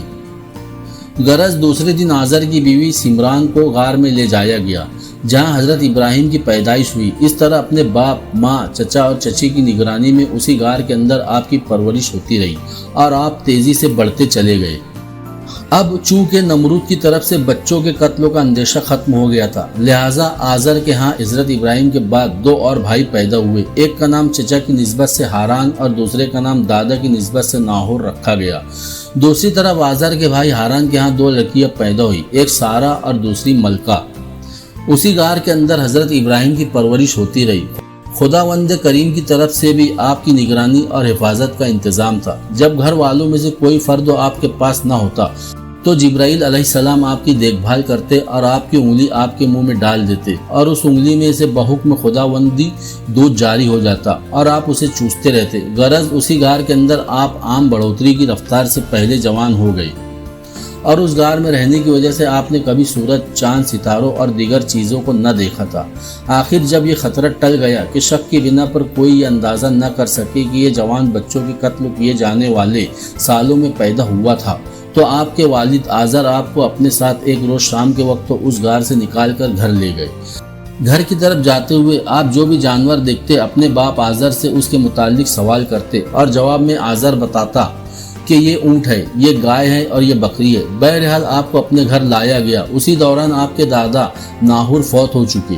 آپ کے چچا ہاران کی بیٹیاں سارا اور ملکہ بھی بچپن کی حدود سے نکل کر جوانی کی حدود میں داخل ہو رہی تھی، جبکہ آپ کے بھائی ناہور اور ہاران بھی جوان ہو رہے تھے۔ جب رات ہوئی اور آپ نے آسمان پر ایک ستارہ چمکتا ہوا دیکھا تو چلا کر کہا، ہاذا ربی، یہ میرا رب ہے۔ پر جب وہ ستارہ آنکھوں سے غائب ہو گیا تو فرمایا، میں چھپ جانے والوں کو دوست نہیں رکھتا۔ پھر رات کے وقت جب چاند نمودار ہوا تو آپ نے کہا، یہ میرا رب ہے۔ لیکن جب چاند بھی غروب ہو گیا تو آپ نے فرمایا، میں غروب ہونے والوں کو دوست نہیں رکھتا۔ اس کے بعد آپ نے فرمایا، اگر مجھے میرا رب ہدایت نہ کرتا تو بے شک میں گمراہ لوگوں میں شامل ہو جاتا۔ دوسرے روز جب سورج طلوع ہوا تو آپ نے پھر چلا کر کہا، ہاذا ربی ہاذا اکبر، یہ میرا رب ہے کیونکہ یہ بڑا ہے۔ لیکن شام کے وقت جب سورج بھی غروب ہو گیا تو اسے بھی آپ نے رب ماننے سے انکار کر دیا۔ پھر آپ کے ذہن میں یہ خیال گزرا کہ جو چیز متغیر ہے اس کے لیے ضروری ہے کہ وہ حادث بھی ہو، اور جو حادث ہوگا وہ الوہیت کے قابل نہ ہوگا۔ جب سارا معاملہ ہو چکا تو ابراہیم علیہ السلام نے بلند آواز میں لوگوں کو مخاطب کرتے ہوئے فرمایا، اے قوم، میں شرک کرنے والوں سے بری ہوں۔ بلا شبہ میں نے اپنا رخ اس خدا کی طرف موڑ دیا ہے جو آسمانوں اور زمین کا مالک ہے، اس حالت میں کہ میں حنیف ہوں، مشرک نہیں ہوں۔ آپ کے باپ آزر نے پوچھا، اے ابراہیم، ان باتوں سے تیرا کیا مطلب ہے؟ ابراہیم علیہ السلام نے کہا، میں ان سب بتوں سے نفرت و بیزاری کا اظہار کرتا ہوں جن کی پرستش کی جاتی ہے۔ یہ برسوں سے پوجے جانے والے ننار، شماس اور دیگر ان گنت بت ایک پتھر سے بڑھ کر کوئی حیثیت نہیں رکھتے۔ یہ اپنے نفع و نقصان تک کے مالک نہیں ہے، پھر یہ کسی اور کو کیا دیں گے؟ ان بتوں کی پرستش ہی شرک ہے اور میں اس سے برات کا اظہار کرتا ہوں۔ میں ایک خدا کی طرف راغب ہوتا ہوں جو سب کا مالک و خالق اور واحد و قہار ہے۔ آزر نے کہا، کیا تو ان بتوں کو برا کہتا ہے جبکہ ہم اور ہمارے آبا و اجداد پرستش کرتے آ رہے ہیں؟ خاموش رہ ورنہ لوگ تجھے باہر نکال دیں گے۔ ابراہیم علیہ السلام نے کہا، اے میرے باپ، کیا آپ میرے اللہ کے بارے میں مجھ سے جھگڑا کرتے ہیں؟ اے میرے باپ، میں دیکھتا ہوں آپ بتوں کو خدا بناتے ہیں۔ मैं आपको और आपकी कौम को एक खुली गुमराही में देखता हूँ। आज़र ने कहा, ऐ इब्राहिम, मैं देखता हूँ कि तू इन बुतों के खिलाफ बोलने लगा है जिनका इत्तिबा पूरी कौम कर रही है। मैं डरता हूँ कि अगर तूने अपने आप को तब्दील न किया और ऐसा ही रहा तो लोग तुम्हें जीता न छोड़ेंगे, फिर बुतों के खिलाफ मैं भी तुम्हारी हिमायत और मदद न कर सकूंगा। इब्राहिम अलैहिस्सलाम ने कहा, ऐ मेरे बाप, मैं देखता हूँ एक पुजारी की हैसियत से आप बुतों की परस्तिश में पेश है। खुदा के अलावा किसी की इबादत शिर्क है और मैं इस शिर्क से आपको बाज रहने की तलकीन करता हूँ और खुदाए वाहिद की तरफ बुलाने का काम मैं अपने घर से शुरू करता हूँ। आज़र ने कहा, लगता है तेरी मेरी राहें जुदा है। इब्राहिम अलैहिस्सलाम ने कहा, अगर आप शिर्क को तर्क नहीं करते तो मेरी और आपकी राहें यकीनन जुदा जुदा है। यहीं से हज़रत इब्राहिम और उनके बाप आज़र के दरमियान एक चपकलिश शुरू हो गई। ताहम आपने अपनी तबलीग का सिलसिला जारी रखा। उसी दौरान आपकी शादी आपके चचा ज़ाद सारा से और आपके भाई नाहूर की शादी सारा की बहन मलका और तीसरे भाई हारान की शादी एक और जगह हो गई। आपने अपनी तबलीग का सिलसिला जारी रखा और वक्त तेजी से गुजरता रहा। बेवसा और नबीता आरिफ के कमरे में बैठी थी और वो तीनों आपस में महव गुफ्तगू थे कि याफान कमरे में दाखिल हुआ और गुफ्तगू में उनके साथ शामिल हो गया। थोड़ी ही देर बाद शैतान अपने 5 साथियों सिबर, आऊर, मसूद और वासिम और जनकबूर के साथ कमरे में दाखिल हुआ। उसे देखते ही वो तीनों उठ खड़े हुए। याफान भी खड़ा हो गया और उसकी नीली धुन की कुव्वतें भी एक कोने में सिमट गई। आरिफ ने शैतान को मुखातब करके पूछा, आय आका, तू कैसा है? और यह हमारे साथ याफान है, हमारा साथी, हमारा मुआविन। शैतान अपने साथियों समेत वहां बैठ गया। आरिफ, बेवसा और नबीता भी याफान के सामने अपनी जगहों पर बैठ गई। शैतान ने उन सबको मुखातब करके कहा, मैंने देखा तुम सब यूनाफ की वजह से एक कुर्ब और सौबत में मुब्तला हो, सो मैं तुम्हारी तरफ आया कि तुम लोगों की मदद करूं। ऐ याफान, तुमने बहुत बड़ा काम किया जो मलीता की रूह को काबू में करके उसे यूनाफ के खिलाफ इस्तेमाल करना चाहा। पर सुन रखो, जब तक यूनाफ के साथ अबलीका है तुम सब और कोई रूह उसे नुकसान नहीं पहुंचा सकती। ये भी जान रखो कि यूनाफ की मुआविनत में काम करने वाली अबलीका मुझसे और मेरे इन 5 साथियों से भी टकरा सकती है और हमें भी अपने काम और ख्वाहिशों में नाकाम बना सकती है। सुन रखो कि अबलीका एक बहुत बड़ी कुव्वत है और कोई रूह या नारी कुव्वत उसे ज़ेर नहीं कर सकती ताकि एक खास तरह से उसके खिलाफ हरकत में ना आया जाए। नबीता ने बोरियत महसूस करते हुए पूछा, ऐ आका, ये अबलीका आखिर है क्या चीज़? उसे क्यों कर ज़ेर नहीं किया जा सकता, और अगर उस पर गिरफ्त की जा सकती है तो वो क्या तरीका है? शैतान ने कहा, सुनो मेरे अजीज़ों, अबलीका बड़ी कुव्वत वाली रूह है। मैं उससे मुताल्लिक तफसील तुम लोगों को बाद में किसी वक्त तो बताऊंगा। पहले वो बात सुन लो जिसके लिए मैं तुम लोगों के पास आया हूँ। सुनो मेरे अजीज़ों, यूनाफ इस वक्त तपास और दसारत के साथ मिस्र में है। मंफस शहर के नवाही इलाके में दरियाए नील के किनारे एक बहुत बड़ा महल है। यूनाफ ने उसी महल के अंदर कयाम कर रखा है। उस पर और अबलीका पर काबू पाने में तुम्हारी मदद मैं और मेरे साथी करेंगे। जिस महल में यूनाफ रह रहा है, ये महल कभी उसकी एक बीवी का हुआ करता था। उसका नाम शोतार था और वो मिस्र के एक फिरौन खस्कीन की बेटी थी। इस मौके पर याफान ने कुचली और रिंधी हुई आवाज में कहा, आह, वो भी क्या वक्त था जब मैं नील के जजीरे में हुक्मरानों की तरह रहता था। आह, कभी मैंने भी उस शोतार को चाहा था और उससे शादी करने का इरादा रखता था, पर बुरा हो यूनाफ का कि ये बीच में आ टपका। आह, मेरी बेटी अरिशिया भी मेरे साथ थी। कैसा अच्छा वक्त था, पर यूनाफ ने मेरी हर ख्वाहिश को ख्वाब कर दिया।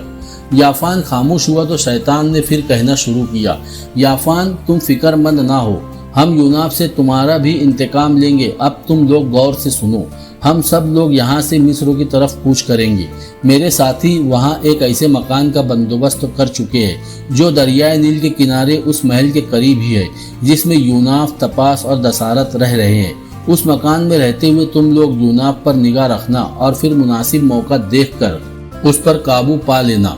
आरिफ ने गौर से शैतान की तरफ देखा और पूछा, ऐ मोहतरम आका, क्या मिस्र में दाखिल होने के बाद आप हमसे अलहदा हो जाएंगे और इस मामले में हमारी कोई मदद न करेंगे, जबकि आप जानते हैं कि यूनाफ अब हमारे लिए बोझ बनता जा रहा है? क्या आप ये बोझ उतार फेंकने में हमारी मदद न करेंगे? मैं तो समझता हूँ कि आप अपना सींग हिला दे तो यूनाफ का काम तमाम कर दे। शैतान ने फौरन आरिफ को तंबीह करते और उसकी दिलजोई के लिए कहा, ये ना कहो कि मेरे सिर्फ एक सींग हिला देने से यूनाफ का काम तमाम हो सकता है। सुन रखो, यूनाफ इस वक्त बहुत सी कुव्वतों का मालिक है। उसके अलावा अबलिका की सूरत में उसके साथ और कुव्वतें भी है जो तुम लोगों के साथ मुझे भी कर्ब और अजियत में मुब्तला कर सकती है। बहरहाल तुम लोग फिक्रमंद ना होना। तुम्हारे मिस्र में क़याम के दौरान मैं खुद भी अपने साथियों के साथ यूनाफ पर निगाह रखूंगा और जब देखूंगा कि अबलिका उसके साथ नहीं है तो मैं एक ऐसा अमल करूंगा कि उन दोनों में मुफारिकत और दूरी डाल दूं। इस तरह वो दोनों यकजा न हो सकेंगे और एक दूसरे की कोई मदद न कर सकेंगे। अब दोनों के लिए मेरा जो आइंदा लाए अमल है वो भी सुनो। उन दोनों को अलहदा करने के बाद मैं दोनों को ऐसी जगह बंद कर दूंगा जहां से वो निकल ही न सकेंगे और अपने अपने अंजाम तक वही कर्ब में दिन गुजारते रहेंगे। और आए आरिफ, मेरे इस अमल से यूनाफ की हालत ऐसी हो रहेगी कि तुम जब चाहो उस पर ज़र्ब लगा सकोगे और उससे अपने माजी का इंतकाम ले सकोगे। आरिफ ने बेपनाह खुशी का इजहार करते हुए कहा, आए आका, मुझे भी तो बताए कि आप यूनाफ के साथ क्या मामला करेंगे। शैतान ने कहा, सुनो आरिफ, मिस्र के अंदर मंफस शहर में दो नायाब किस्म के तिलिस्म घर हैं। उनके नाम अमूतिप और तपाहोतिप थे। ये दोनों बाप बेटा थे। उन्होंने कुछ अहराम तामीर किए थे जिसके अंदर उन्होंने अपने फिरौनों और उनके खानदान के अफराद की लाशों को हुनूद करके रखा था और उन अहरामों के अंदर उन्होंने उन फिरौनों की दौलत भी डाल दी थी। फिर उस दौलत और फिरौन और उसके अहले खाना की लाशों की हिफाजत के लिए उन्होंने उन अहरामों के अंदर एक ऐसा जादू डाल दिया था कि उन अहरामों में दाखिल होना तो दूर की बात, कोई उनके नज़दीक तक न फटक सकता था। इन दोनों के बाद भी मिस्र में बहुत से एहराम बने और अपने अपने वक्त के जो फिरौन थे उनके साहिरों ने उन एहरामों के अंदर भी जादू डाले, पर वो जादू ऐसा ज़ोरदार और कामिल नहीं जैसा अमूतिप ने फिरौन जूसर और तपाहोतिप ने फिरौन सिनिफ्रू के एहराम में डाला था। मैं यूनाफ और अबलिका दोनों को अमूतिप और तपाहोतिप के उन एहरामों में अलहदा बंद कर दूंगा। इस मौके पर याफान ने कहा, अय मोहतरम शैतान, तूने भी क्या वक्त याद दिला दिया है। अमूतिप और तपाहोतिप दोनों बाप बेटा मेरे गहरे दोस्तों में से थे और उनके साथ मेरे अजीज़ाना रवाबित व मरासिम थे।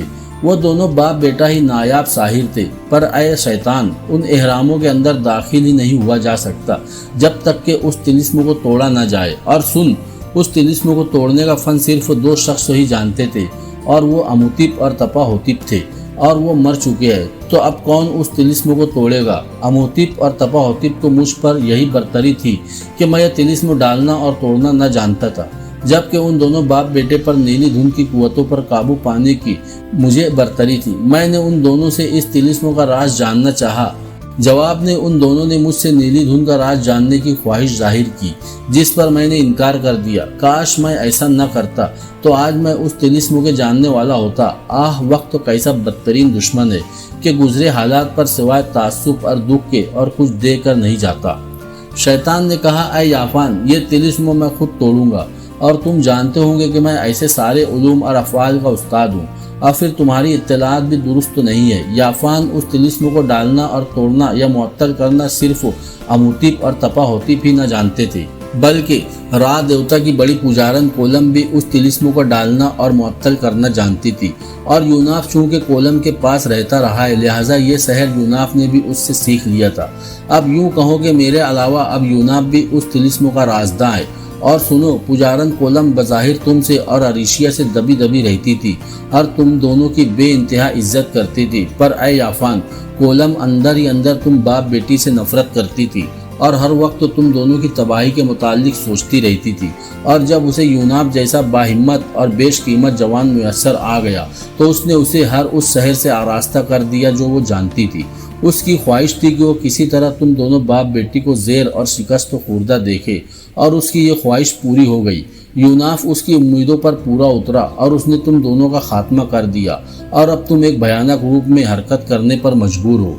ज़रा तवक्कुफ के बाद शैतान ने सबको मुखातब करके कहा, मेरे अजीज़, इन दोनों अहरामों के अंदर अनगिनत कमरे बने हुए हैं। तिलिस्म को मुअत्तल करने के बाद मैं उन दोनों को उन कमरों के अंदर बंद करके तिलिस्म दोबारा बहाल कर दूंगा। अव्वल तो वो दोनों वहाँ से निकल ही नहीं पाएंगे और अगर किसी तरह उन्होंने वो कमरे खोलकर वहाँ से भागने की कोशिश की तो वो दोनों ऐसा न कर सकेंगे। यूनाफ पर तो उस एहराम की अफरियत हमला आवर होकर उसे वापस कमरे में जाने पर मजबूर कर देंगी, जबकि अबलिका को उस कमरे में एक और तिलिस्म से जकड़ कर रखा जाएगा। उस तिलिस्म से उसका निकलना मुमकिन ना होगा, और अगर वो किसी भी तरह उस शहर से निकल गई तो उस कमरे की दीवारों, छत और फर्श व हत्ता के दरवाज़ों पर एक और जादू होगा जिसकी वजह से वो उनके नज़दीक न जा सकेगी। लिहाजा कमरे से निकलना उसके लिए नामुमकिन और मुहाल हो जाएगा। इस मौके पर आरिफ ने कहा, ऐ मोहतरम आका, अगर यूनाफ भी अपने किसी इल्म की बिना पर वहाँ से निकलने में कामयाब हो गया तब? शैतान ने कहा, तुम फिक्रमंद ना हो, मैं उसका जहन धोकर सुन कर दूंगा और उसमें पुरानी यादें और कदीम उलूम कुछ भी ना रहेगा। उसके पास सिर्फ उसका अपना आप और उसकी ज़ात पर किया हुआ लाहौती अमल रह जाएगा। उसके अलावा वो बिल्कुल तही दस्त होगा। मिस्र में क़याम के दौरान मैं उस पर निगाह रखूँगा और मुनासिब मौका जानकर उस पर अपनी गिरफ्त कर लूँगा और अबलिका को उससे दूर और बेबस कर दूँगा। उसके बाद बदी फैलाने की खातिर तुम लोग जो चाहो करते रहो, कोई तुम्हें पूछने वाला ना होगा। इस तरह तुम लोगों को हर जगह अपनी ख्वाहिश के मुताबिक काम करने का मौका मिल जाएगा और मैं तुम लोगों को हर किस्म की मदद हिमायत फराहम करूँगा। आरिफ ने बेपनाह खुशी का इजहार करते हुए कहा, वाह वाह, वो मंजर भी क्या खूब होगा जब यूनाफ हमारे सामने मजबूर और बेबस होगा और हम उसे गुलामों जैसा सलूक और बर्ताव करने पर कादिर होंगे। शैतान ने कहा, अब तुम लोग मिस्र के शहर मंफस की तरफ कूच कर जाओ। मेरा साथी ज़नकबूर तुम्हारे साथ होगा और उस मकान तक तुम्हारी रहनुमाई करेगा जिसमें तुम सबको क़याम करना है। उसके साथ ही शैतान जो इंसानी सूरत में वहाँ आया था अपने साथियों समेत वहाँ से गायब हो गया। सिर्फ उसका एक साथी ज़नकबूर वहाँ रह गया। फिर थोड़ी ही देर बाद आरिफ, याफान, बेउसा और नबीता भी शैतान के साथी ज़नकबूर के साथ मोहनजोदाड़ो से मिस्र की तरफ कूच कर गए। इब्राहिम अलैहिस्सलाम ने बड़ी तुंदही से खुदा के अहकामात की तबलीग का काम शुरू कर दिया। उनका बाप आज़र चूँकि बड़ा पुजारी होने के अलावा बुतगर भी था और अपनी कौम के बुत नन्नार, शुमाश, ननगुल, आश, कर, आराश, सुन और ऐसे ही दूसरे बुत बनाकर बाजार में बेचा भी करता था। जब ये बुत बाजार में बिकने जाते तो इब्राहिम बुलंद आवाज़ में पुकार कर कहते, कौन इनको खरीदेगा जो किसी को कोई नफ़ा और नुकसान से नहीं बचा सकते। लोग आपकी बातें सुनकर ताज्जुब करते और उनकी तरफ ना आते। इस तरह आज़र के बुतों की फ़रोख्त तो कम होना शुरू हो गई। उसके अलावा आप अपने बाप के बनाए हुए बुतों को पकड़कर पानी में डुबोते और अपने बाप के अलावा और लोगों को भी सुनाने की खातिर तंजन उन बुतों से कहते, पी लो पी लो। रफ्ता रफ्ता इब्राहिम अलैहिस्सलाम की ये बातें मशहूर होने लगी। कुछ अरसे तक तो लोग आपकी ऐसी बातों को भोलेपन और मजाक पर महमूल करते रहे, लेकिन खलअत नबुवत से सरफराज होने के बाद जब आपने बड़ी संजीदगी से तौहीद अल्लाह की इबादत और उसके सच्चे दीन की दावत ज़ोर और शोर के साथ देना शुरू की तो उर शहर के लोगों के कान खड़े हो गए। वो जलसों में आपके मुताल्लिक गुफ्तगू करने लगे। आपने अपनी तबलीग का सिलसिला अपने घर से शुरू किया, लेकिन बदकिस्मत बाप के नसीब में ईमान की दौलत ना थी, लिहाजा वो ईमान न लाया और बराबर बुतों की हिमायत में बोलता रहा और इब्राहिम अलैहिस्सलाम के पैगाम को रद्द और इनकार करता रहा। लेकिन अपनी कौम के साथ साथ आप बराबर अपने बाप को भी तबलीग करते रहे। कौम के बुतों की तरफ इशारा करके फरमाते, ये क्या सूरतें हैं जिनकी तुम लोग मुजावरत करते हो। जवाब में कौम के लोग कहते, हमने अपने बाप दादाओं को उन्हीं को पूछते हुए पाया है। उस पर इब्राहिम अलैहिस्सलाम ने फरमाया, बेशक तुम और तुम्हारे आबाओ अजदाद खुल्लम खुल्ला गुमराही में थे। आपकी ये बातें सुनकर आपकी कौम के लोग घबरा उठते और परेशान होकर पूछते, तुम हमारे पास ये सच्ची बात लेकर आए हो या मजाकन कह रहे हो। अपनी कौम को जवाब में हज़रत इब्राहिम अलैहिस्सलाम फरमाते, मैं ये बातें तुम लोगों से मजाक में नहीं कहता, बल्कि मैं तो साफ और वाज़े तौर पर कहता हूँ कि जिन बुतों की तुम लोग परस्तिश करते हो वो खुदा नहीं है, बल्कि तुम्हारा रब वही है जिसने आसमानों और ज़मीन को बनाया, और मैं इसी बात का कायल हूँ। इब्राहिम की तरफ से लोग ऐसी तबलीग सुनकर खामोश तो ज़रूर हो गए, लेकिन खुफिया तौर पर आपस में सलाह मशवरा करने के बाद इस कोशिश में लग गए कि किसी तरह इब्राहिम को अपने खुदाओं की अजमत ज़रूर दिखानी चाहिए ताकि उनके ख्यालात और खतरात रफ़ा हो जाए। दूसरी तरफ इब्राहिम अलैहिस्सलाम ने भी फैसला कर लिया था कि किसी रोज़ अपनी कौम के लोगों को इन बुतों की बेकसी और बेबसी उन अंधों पर जरूर साबित करनी चाहिए ताकि ये खुदा को भूले हुए गुमराह लोग अपने बेहुदा और फरसुदा ख्यालात को तर्क करके राह रास्तों पर आ जाए। बहरहाल एक तरफ कौम ने फैसला कर लिया था कि इब्राहिम को बदल कर रहेंगे, दूसरी तरफ इब्राहिम मुसम्मम इरादा कर चुके थे कि वो कौम को हर सूरत में राह रास्तों की निशानदेही करेंगे। दोनों तरफ से कोशिशें शुरू हो गई। फिर ऐसा हुआ कि कौम अक़ाद की ईद का दिन आ गया जो वो हर साल एक बार मनाया करते थे। चुनांचे उस रोज़ कौम अक़ाद में से वो चंद लोग जो हज़रत इब्राहिम अलैहिस्सलाम के जानने वाले थे और वहदानियत के मुतालिक उनकी बातें सुनने आते थे, हज़रत इब्राहिम के पास आए और कहा, ऐ इब्राहिम, तुम हमारे खुदाओं को बुरा और जलील कहा करते हो, चलो आज हमारे साथ कि हम तुम्हें अपने खुदाओं का जाह जलाल दिखाए। हज़रत इब्राहिम ने उनके साथ जाना पसंद न किया और अपने अलील होने का कहकर उन्हें टाल दिया। जब ये लोग चले गए तो आपने दबी ज़बान में फरमाया, अल्लाह की कसम मैं तुम्हारे बुतों का इलाज करूँगा। जब तुम पीठ फेर कर जा चुकोगे, कौम अक़ाद के लोग अच्छे अच्छे खाने पकाकर और अपने बुत खानों में रखकर ईद मनाने चले जाते थे, उस यकीन के साथ कि जब वो वापस आएंगे तो उनके खानों में उनके बुतों ने बरकत डाल रखी होगी, लिहाजा वापस आकर वो खाएंगे। जब सब लोग उस मैदान में चले गए जिसमें ईद मनाई जानी थी तो हज़रत इब्राहिम अलैहिस्सलाम ने अपना तीशा लिया और शहर के नन्नार देवता के बुत खाने में दाखिल हुए। उन्होंने देखा कि बुत खाने में बड़ी जीनत और आराइश थी। नन्नार देवता का बड़ा बुत एक मरसा तख्त पर रखा हुआ था और उसके चारों तरफ छोटे छोटे बुत मुनासिब तौर पर रखे हुए थे और सब बुतों के सामने अनवा और इकसाम के खाने रखे हुए थे। जब आपने ये कैफियत देखी तो उन सारों बुतों को मुखातब करके फरमाया, तुम क्यों नहीं खाते हो? जब उस बुत के अंदर से आपको कोई जवाब न मिला तो आपने फिर उन बुतों को मुखातब करते हुए तंजन कहा, तुम्हें क्या हो गया है कि तुम बोलते भी नहीं हो? जब आपके इस तंजिया सवाल का भी कोई जवाब न मिला तो आपने अपना काम शुरू कर दिया। आपने अपना तीशा मार मार कर नन्नार देवता के बड़े बुत को और फिर बाकी तमाम बुतों को भी तोड़ कर रख दिया। फिर आपने तीशा नन्नार देवता के बड़े बुत के कंधे पर रखा और बुत खाने से चले गए। जब कौम अक़ाद के लोग ईद मनाने के बाद बुत खाने में आए और उन्होंने अपने बुतों की हालत देखी तो चिल्ला उठे, किसने ये काम हमारे बुतों के साथ किया है? बेशक वो जालिमों में से है। फिर उनमें से एक जवान ने अपने साथियों को मुखातब करके कहा, कल का जिक्र है कि वो जवान जिसका नाम इब्राहिम है हमारे बुतों की बुराइयां कर रहा था। अजब नहीं कि ये काम उसी का हो। उस पर लोगों ने इस वाक़े की इत्तला अपने बादशाह नमरूद को दी। नमरूद चूँकि आज़र की बड़ी कद्र करता था, लिहाजा उसने बिला हील हुज्जत इब्राहिम को गिरफ्तार कर लेना मायूब समझकर कहा, अच्छा इब्राहिम को हमारे सामने लाओ, शायद कुछ आदमी उसकी शहादत दे सके। जब हज़रत इब्राहिम को नमरूद के सामने पेश किया गया तो उसने पूछा, ऐ इब्राहिम, क्या तूने हमारे बुतों के साथ ये काम किया है? हज़रत इब्राहिम ने नमरूद के इस सवाल के जवाब में सरीहन इनकार न किया, बल्कि इशारतन आपने फरमाया, ये काम बड़े बुत ने किया है और अगर ये बोलते हैं तो फिर उन्हीं से पूछ लो। हज़रत इब्राहिम की ये बात सुनकर नमरूद के दरबार में जमा पुजारियों और दीगर लोगों के चेहरों पर फिक्र व तशवीश के आसार नमूदार हो गए। बेशक तुम ही जालिमों में से हो। इस तरह उन पर यह हकीकत एक तरह से वाज़े और आया हो रही थी कि हम लोग यूं ही उन बुतों की पूजा करते हैं जो बोल तक नहीं सकते। पर जल्द ही शैतान वहां आकर अपना काम कर गया। लोगों की अक्ल की आंखों पर उसने नाहक शनासी के पर्दे डाल दिए और वो हकीकत को अपने सामने जाहिर होते देख उसे तस्लीम करने से मुनकिर हो गए।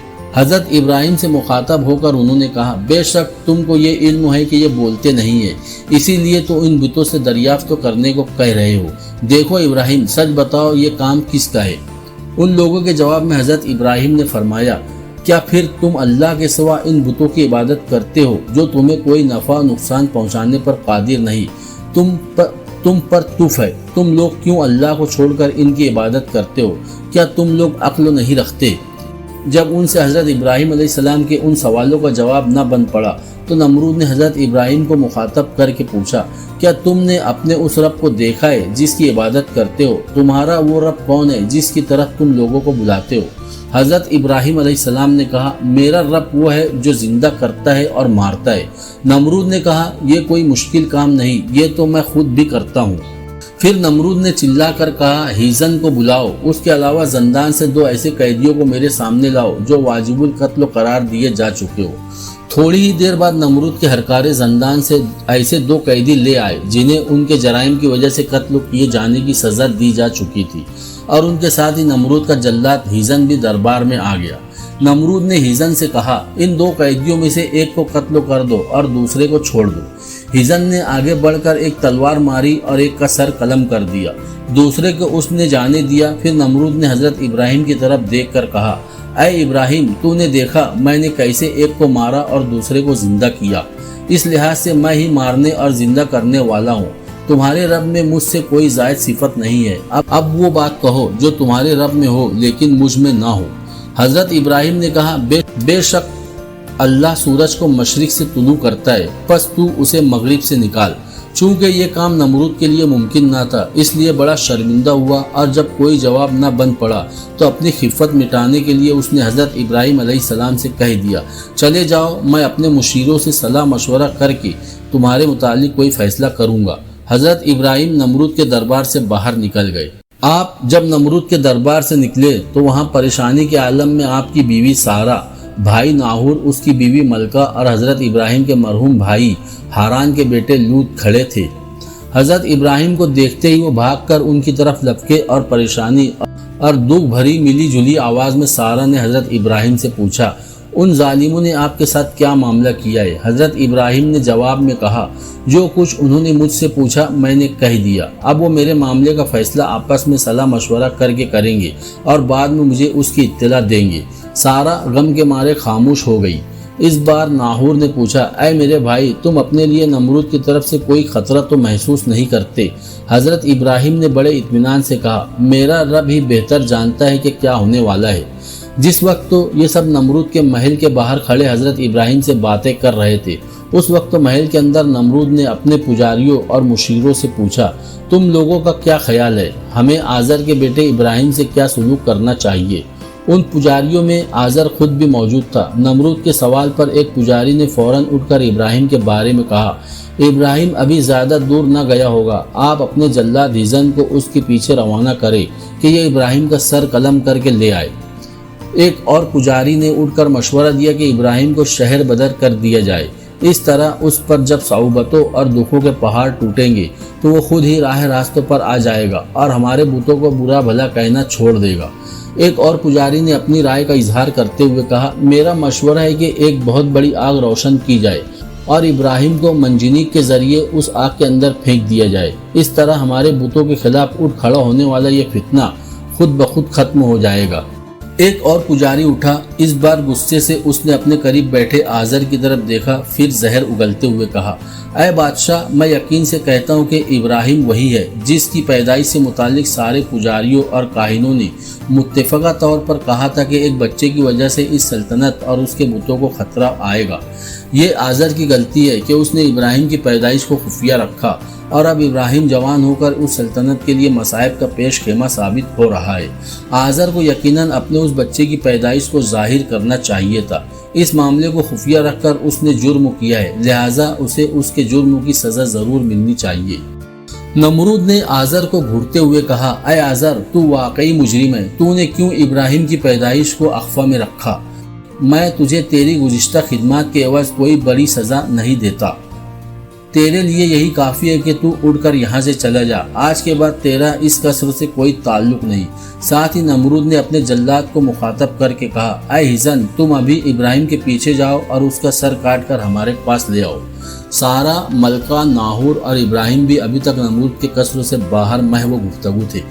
ابراہیم کے بھائی ناہور نے اس موقع پر مشورہ دیتے ہوئے کہا، اے میرے بھائی، بہتر ہے کہ ہم حران شہر کی طرف ہجرت کر جائیں اور یہ ہجرت ایسی خفیہ ہو کہ کسی کو کانوں کان خبر نہ ہو۔ اس طرح نمرود اگر آپ کے خلاف کوئی قدم بھی اٹھانا چاہے تو اسے ناکامی ہوگی، کیونکہ اس وقت تک ہم اس کی دسترس سے دور جا چکے ہوں گے، اور آپ جانتے ہیں کہ حران نمرود کی سلطنت میں شامل نہیں ہے۔ ایسی صورت میں نمرود ہمارا کچھ نہ بگاڑ سکے گا۔ میرا تو مشورہ ہے کہ ہم آنے والی رات کو ہی حران کی طرف ہجرت کر جائیں۔ حضرت ابراہیم نے جواب دیا، اے میرے بھائی، میں حران کی طرف ہجرت نہیں کر سکتا جب تک کہ میری رب کی طرف سے مجھے یہ کرنے کا حکم نہ ملے۔ میں نمرود کی طرف سے فکر مند نہیں ہوں، کیونکہ میں نے اس کے سامنے حق بات کی ہے اور یہی میرے رب کا حکم ہے۔ میرے ذمے یہی تو ہے کہ میں اپنے رب کا حکم اور پیغام اس کے بندوں تک پہنچا دوں، چاہے کسی کو برا لگے یا اچھا۔ میرا کام صرف پہنچانا ہے، اس کے آگے کے حالات میرے اللہ ہی کی گرفتوں میں ہے۔ سارا نے کچھ کہنا چاہا، پر اس نے دیکھا کہ اس کا ام اور حضرت ابراہیم کا باپ آزر نمرود کے قصر سے دوڑتا ہوا ان کی طرف آ رہا تھا، لہٰذا وہ خاموش ہو گئی۔ آزر نے قریب آ کر بدحواسی اور پریشانی میں حضرت ابراہیم سے کہا، اے بیٹے، تو یہاں سے بھاگ جا، جلدی کر، اپنی بیوی سارا کو بھی ساتھ لے اور کسی طرف نکل جا، کہیں روپوش ہو جا۔ دیکھ، نمرود نے ہیزن کو حکم دے دیا ہے کہ تجھے قتل کر دے۔ ابھی ہیزن آئے گا، تیرا سر قلم کر کے نمرود کے پاس لے جائے گا۔ حضرت ابراہیم نے کہا، اے میرے باپ، میری زندگی اور موت میرے رب کے ہاتھ میں ہے، میں یہاں سے بھاگوں گا نہیں۔ نمرود کے مقابلے میں میرا اللہ میری حفاظت اور میری اعانت فرماتا ہے، وہ علیم ہے اور ہر خفیہ و ظاہر کو جاننے والا ہے۔ اتنے میں قصر کے اندر سے جلاد ہیزن باہر نکلتا دکھائی دیا۔ اس کو دیکھتے ہی سب کے رنگ فق ہو گئے۔ سارا کی حالت حضرت ابراہیم کی وجہ سے انتہائی بدحال اور شکستہ تھی۔ آزر نے انتہائی ملول اور رنجیدہ آواز میں کہا، اے فرزندو، دیکھ، وہی ہو رہا ہے جس کا مجھے کھٹکا تھا۔ ادھر دیکھ، نمرود کا جلاد ہیزن قتل کرنے کے لیے تیری طرف آ رہا ہے۔ اب تم اس کی تلوار سے بچ کر کیسے جا سکو گے؟ کاش تو نے میری بات مان لی ہوتی اور سارا کو لے کر اب تک تو یہاں سے بھاگ گیا ہوتا۔ اب تو ان حالات کا سامنا کر جو تیرے سامنے آ رہے ہیں۔ میں تیری کوئی مدد نہیں کر سکتا، تیری وجہ سے اب نمرود کے قصر میں میرے لیے کوئی جگہ نہیں رہی۔ اس نے بڑی حقارت سے تیری وجہ سے، ہاں صرف تیری وجہ سے مجھے اپنے دربار سے علیحدہ کر دیا ہے۔ اب میری کوئی عزت نہیں، کوئی وقار نہیں۔ کاش میں مر ہی گیا ہوتا۔ میں تجھ پر ایمان بھی نہیں لا سکتا کہ تیری باتیں میرے ضمیر کی ضد ہے۔ نمرود میرے ساتھ راضی رہے یا ناراض، میں ان بتوں کی عبادت ترک نہیں کر سکتا جنہیں میرے آبا و اجداد پوجتے رہے ہیں۔ تو مجھے کیسی بھی ترغیب کر، پر میں اپنے بتوں کو چھوڑ کر تیرے خدائے واحد پر ایمان لانے والا نہیں ہوں۔ جلاد ہیزن چونکہ قریب آ گیا تھا، لہٰذا آزر خاموش ہو گیا، پھر ایک طرف ہٹ کر کھڑا ہو گیا۔ سارا کی حالت اس موقع پر قابل رحم تھی۔ وہ کبھی اپنے شوہر ابراہیم کی طرف، کبھی بے بسی سے اپنے چچا آزر کی طرف اور کبھی قریب آتے ہیزن کی طرف دیکھ رہی تھی۔ پر جلد ہی آزر، سارا، ناہور، ملکہ اور لوط دنگ رہ گئی۔ ہیزن نے قریب آ کر جو ہی اپنی تلوار سیدھی کی، حضرت ابراہیم پر حملہ آور ہو کر ہیزن پورے کا پورا زمین میں دھس گیا اور اس کی تلوار اس کے ہاتھ سے چھوٹ گئی۔ ماحول پر ایک سناٹا چھا گیا تھا۔ نمرود کے کچھ کارندے بھی یہ منظر دیکھ رہے تھے، لہٰذا نمرود بھی اپنے پجاریوں کے ساتھ قصر سے باہر نکل آیا۔ ان سب نے بھی ہیزن کے جسم کا آخری حصہ بھی زمین میں دھستے ہوئے دیکھ لیا تھا۔ اس موقع پر نمرود کے دل پر ایک خوف اور لرزت طاری ہو گیا۔ یہ ہولناک منظر دیکھ کر اس کی گردن جھک گئی۔ قریب ہی کھڑے پجاری نے نمرود کو اس کیفیت سے نکالنے کے لیے فوراً کہا، اے بادشاہ، اب اس امر میں کوئی ابہام اور گنجلک نہیں ہے کہ ابراہیم وہی ہے جس کے متعلق کاہنوں اور نجومیوں نے پیشگوئی کی تھی۔ اے بادشاہ، اب بھی اگر آپ نے اس کا کوئی انتظام نہ کیا تو پھر آپ کی سلطنت ہی نہیں بلکہ آپ بھی رونما ہونے والے بدترین حالات کا مقابلہ کرنے کو تیار ہو جائے۔ پجاری کی اس گفتگو پر نمرود چونکا اور پوچھا، تمہارے خیال میں اب ہمیں ابراہیم کے لیے کیا کرنا چاہیے، جبکہ تم دیکھتے ہو کہ ہم اسے قتل نہیں کر سکتے؟ ہیزن جو اس کام کے لیے مقرر تھا زمین میں دھس گیا ہے۔ اب اور کیا طریقہ اس شخص کو ٹھکانے لگانے کا کیا جا سکتا ہے؟ میں تو اب اس سے خوف زدہ ہو گیا ہوں، کہیں ایسا نہ ہو کہ ہم اس پر قابو نہ پا سکے، اس دوران حالات ہماری دسترس سے باہر ہو جائے اور پھر کوئی بھی ہمیں ہماری بربادی سے محفوظ نہ رکھ سکے۔ اے پجاری، کہو اب ہمیں ابراہیم کے ساتھ کیا معاملہ کرنا چاہیے؟ پجاری نے جھٹ کہا، ایک بہت بڑی آگ روشن کی جائے اور منجنیق کے ذریعے ابراہیم کو اس کے اندر پھینک دیا جائے، اور آگ اس قدر ہو کہ کئی روز تک پہلے جلتی رہے، تاکہ ابراہیم اپنی فوق البشریت اور خرق عادت قوتوں کی وجہ سے اس آگ سے باہر نہ نکل سکے۔ تھوڑی ہوئی تو آگ سے ابراہیم نکل کر اپنی جان بھی بچا سکتا، اور اس صورت میں ہمارے لیے اور زیادہ خطرناک ثابت ہوگا۔ پجاری کی تجویز نمرود کو پسند آئی، لہٰذا اس نے اسی وقت تو بآواز بلند اعلان کر دیا کہ آج کے بعد ابراہیم پر کڑی نگاہ رکھی جائے تاکہ وہ یہاں سے بھاگ کر کہیں اور نہ جا سکے۔ عنقریب ہم اس کے لیے بہت بڑی آگ روشن کریں گے اور اسے اس آگ میں ڈال دیا جائے گا۔ یہ اعلان کرنے کے بعد نمرود اپنے پجاریوں اور مشیروں کے ساتھ قصر کے اندر چلا گیا۔ حضرت ابراہیم، آزر، سارا، لوط، ناہور اور ملکہ بھی وہاں سے اپنے گھر کی طرف چل دیے۔ ہاں، نمرود کے کچھ مسلح کارندے بھی ابراہیم پر نگاہ رکھنے کے لیے ان کے ساتھ ہو لیے تھے۔ دوستو، کہانی ابھی جاری ہے۔ امید کرتے ہیں کہ کہانی آپ کو پسند آئی ہوگی۔ اگر آپ چینل پر پہلی بار آئے ہیں تو چینل کو سبسکرائب اور ویڈیو کو لائک کرتے جائیں اور بیل کے نشان کو بھی دبا لیں تاکہ آئندہ آنے والے ایپیسوڈ آپ تک بروقت پہنچ سکے۔ دوسرا ایپیسوڈ آنے تک اپنا خوب سارا خیال رکھیں۔ اللہ حافظ۔